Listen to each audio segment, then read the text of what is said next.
What's up and welcome back. I'm John Stark, MacMovieGuy.com, your favorite blind film critic. And today we're going to get into Echo Valley.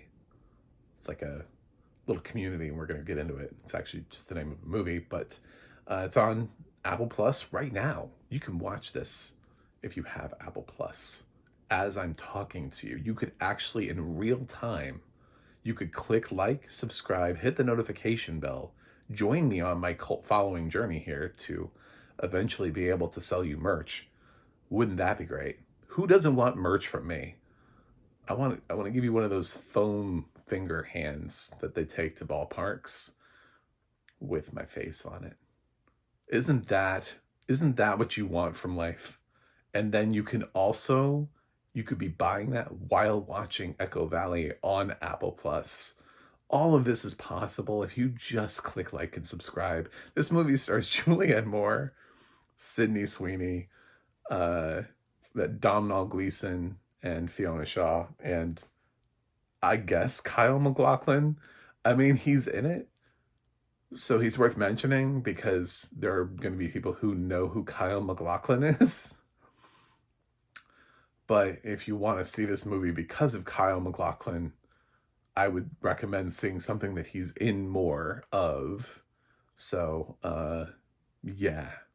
Anyway, this is from the director of Keeping Up with the Joneses and Encounter. Those are the two films of his that I've seen. He's done some other films, but I laughed at the Keeping Up with the Joneses. I was like, what a weird...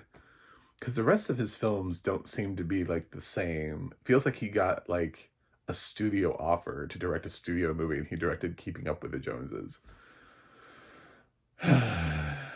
Anyway, Encounter at least was... I didn't love the movie, but it was interesting. It was powered by a terrific Riz Ahmed performance.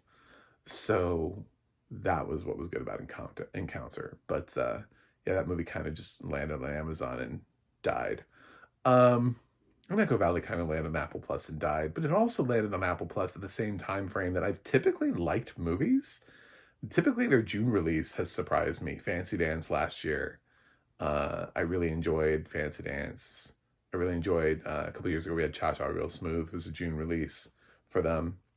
So they've impressed me before with June releases. But at the same time, that's, I don't know that this is Echo Valley. I don't know that Echo Valley necessarily blew my mind. We'll talk about it. So what is it? Julianne Moore plays a woman of a certain age. She's a mother of a certain age. She's divorced from Kyle MacLachlan. They fathered a daughter together, Sydney Sweeney, who's grown up, and she'll come in and out of the film. Kyle basically has like one scene, and to express how sort of Julianne Moore, their daughter's a drug addict, and Julianne Moore keeps sort of indulging her, which is sort of financially crippling her. At the same time, like she's struggling to sort of meet. She has this like huge acreage. She has horses, and um, the horses. What is it called? She stables horses. She babysits horses. I don't know. I can't remember what it's called. I'm I sit here in a chair in air conditioning with like a Darth Vader shirt on and I review movies. I, on a farm, am lost. She boards horses. I'm like, I can't even think of what it's called.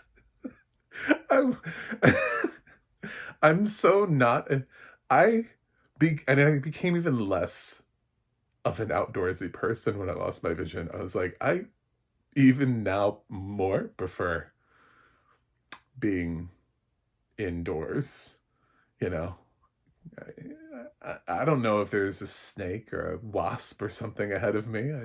I don't want to find out. Subscribe. Uh, Echo Valley is just Sydney Sweeney is gonna come back and she's gonna be like, "Oh, mom, I'm here. It's okay. I had a fight with my boyfriend. Oh, I'm clean, mom. I'm clean. I'm clean." So basically, she comes in, and the setup is first that Sydney Sweeney establishes that she's in this rocky relationship with her boyfriend, Ryan. I want to say his name is Ryan. I didn't care. You won't either. um, so that she's in this relationship with her boyfriend, and it didn't go well, and she was cheating on him, and she had this big moment where supposedly she took his shit and dumped it into a river or something like that, which backfires because he comes to find her and he's yelling at her about how, like, in that stuff was, I guess, some drugs that he was supposed to move, and so now he doesn't have the money to be able to sell those drugs to repay. So now he's in debt, which means she's in debt because he's going to blame her for it. I guess, like, they both know the drug dealer. And Julianne Moore kind of catches part of this conversation, and Sydney Sweeney ends up going back with Ryan to try to figure all of this out. And the second time we see Sydney Sweeney, she's come back in, and she did a bad thing. And she tells the story of the fact that she's had, Ryan got angry at her, so she killed Ryan. And then she tells Julianne Moore, this is kind of like the setup for the movie. This isn't even the most interesting part of the movie. So, like, even the plot description for the movie says she shows up covered in blood, which she doesn't even show up the first time covered in blood. There's like a whole first time she comes in. So, so she shows up again, and Julianne Moore is left with, like, well, what to do? And basically, Kyle MacLachlan has already been like, you do too much. You're always rescuing him, of course. So everything is basically shown to you ahead of time. Everything is important. It's kind of an interesting film in so much that it doesn't waste any of the little details that other people have said, because everything comes back around and is important. So you learn about certain things, or somebody had a certain experience or whatever, and it allows them to come back around and then use that little thing that happened. And all of it's in the audio description. The audio description was Pixelogic, done by Darren Polish as the narrator. I actually remembered all of it. And yeah, it's good audio description too, because again, the little details of following. So from there, she has to make a decision, and from there, it's sort of like it falls into sort of like a slow burn thriller. Coming out of that is like the ramifications of the decisions that you make, like good or for better, for worse, you're stuck with them at that point. Like, what do? You can't go back. Sydney Sweeney can't go back. She's already covered in blood. You know what I'm saying? Like, it becomes sort of this, like, hold on to your butts. Subscribe for Jurassic Park references. And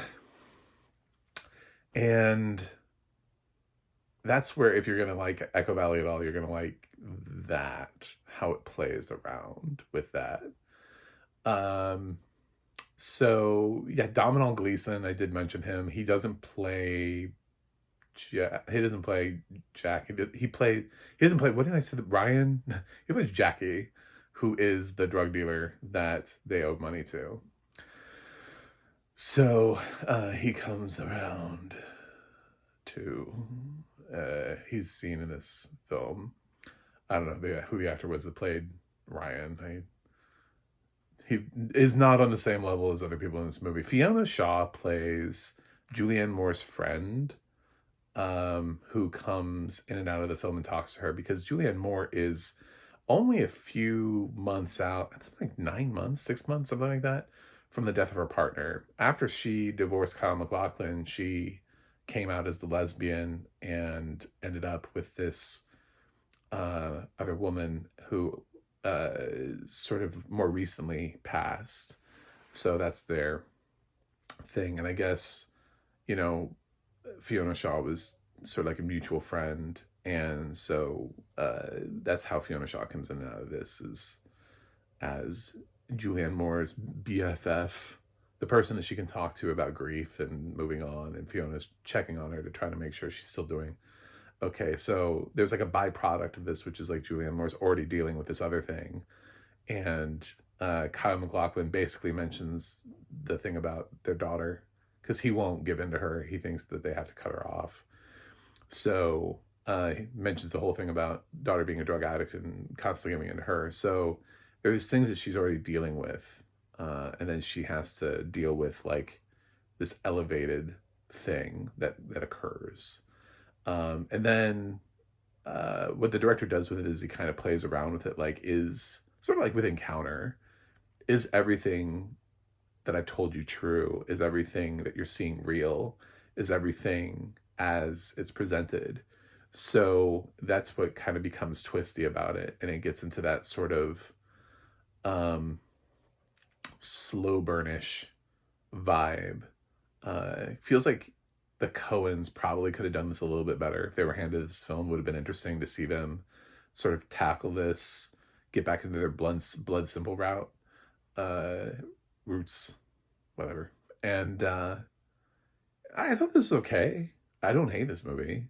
I just, yeah, it does kind of get to the point, and I did like the ending, but the journey to get there can be kind of slow. That's the thing about slow burns. But at the end of the day, slow burns can ultimately be saved by, okay, so I was on that journey. How did you put all these pieces together? It's like watching somebody put together a really fancy puzzle, and it just takes them a long time to do it. And then at the end, you have to be impressed by like a 3D replica of, you know, Notre Dame. And you're like, oh my God, the majesty of it all. Or is it just like, well, that puzzle looks nice. That would seems like a, like, how much do you love the final product to make up for the fact that it took a minute to get there? So yeah, Echo Valley is a movie that requires some level of patience, because it's not a thriller in the way that something like The Game kind of keeps momentum going along the way, where you're just sort of hitting all the checkpoints, and it feels like this sort of like relentless thriller. I'm trying to think of some other things. Uncut Gems kind of had like a little bit, for a more recent movie, a little bit more of a fever pitch thing to it, where everything felt very like right now, like we're in the moment. This feels like you're watching something being woven together, and you have to wait for the final product. So when we got to the end, I was like, huh, that was cool. I didn't completely see that coming. So that was neat. And yeah. So I kind of came back around to it. I probably, if the ending hadn't been as interesting, I would go with a lower grade. But the ending is possibly worth the payoff, but like, of watching the film. So if you sit there, maybe you'll like it. I don't know that the score is necessarily interesting. It doesn't really allow for, some amazing sound design, but everything was fine. I don't know how it's shot or what it looks like in terms of how dark it is. It feels like a dark movie. This is not like a happy movie. But it's also not overly depressing. It just is what it is. And if you know what it is going in, this is not a movie to watch if you're like kind of tired already. You're make sure you're awake, because I'm not saying it's boring, but it just requires patience, because like I said, what it's doing is it's revealing itself to you slowly and putting the pieces together. And it might be fun for you to kind of try to see if you can piece that together and see where it's headed, and maybe you'll get it right, or maybe not. And that's kind of the fun part of the journey. But yeah, it requires a level of patience that people who just watch TikTok videos are not going to be able to do. Like, I'm around a lot of Gen Zers, and the other day, I love asking them how they consume media. And like, what do you watch? Like, so what kind of movies, what TV shows? So I was having an extended conversation with somebody, and she was like, yeah, the other day my sister tried to get me into Ginny in Georgia, but every episode was like an hour. And I'm like, this is like a movie. I'm like, oh my God.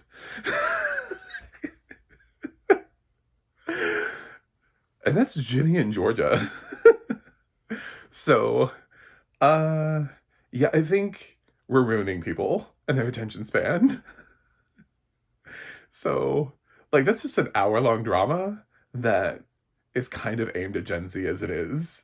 So, do I think that 10, 20 years from now that Gen Z is going to be able to handle patience and films like Echo Valley?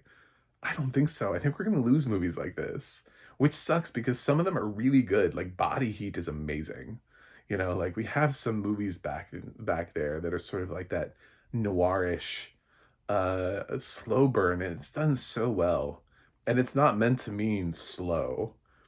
Slow burn typically, sometimes people just use it to mean that movie was slow and I didn't like it, but it was stylish or something like that, right?